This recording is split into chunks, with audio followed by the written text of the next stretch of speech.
Breaking news on Goldman Sachs that Bloomberg just broke, the fact that the bank is drafting plans that could eliminate at least 400 positions from its loss-making retail banking operations. Sridhar Natarajan broke that story for Bloomberg, and Sri joins us now.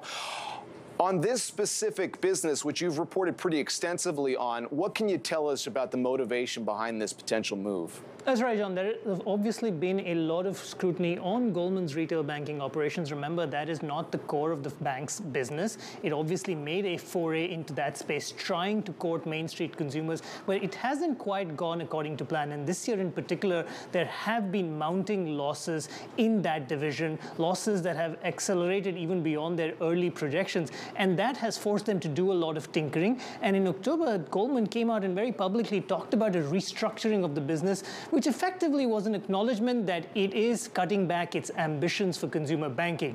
Now, in the weeks since that announcement, we see some of the follow-on effects of that. And one of the early effects clearly is that they will be cutting a few hundred jobs in that business as they try and figure out where else they need to tweak their operations as respect to their dealings with consumers.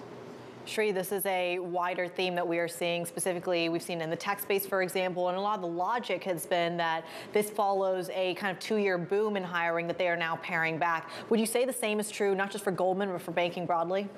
Let's start with Goldman initially. I think there is an element of truth to that, but we have to acknowledge there have also been operational missteps that has led them to this path where they are right now.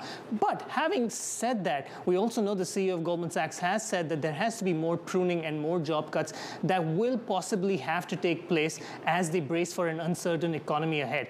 That will resonate across banks. That won't be just at Goldman. That will be a story at another investment bank like Morgan Stanley, at broader consumer banking operations like JP Morgan, Bank of America, Group, that you will definitely see filter across the space.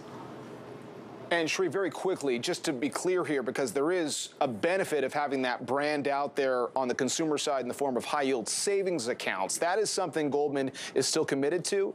That is one part of the business that has been a bit profitable. They're very much committed to keeping that business, and it makes sense. Goldman wants to lower its costs of funding, and this is one way to do it. And as long as they can continue to grow that, that will have a very definite and defined benefit for the firm, and it can stick with that till that makes sense.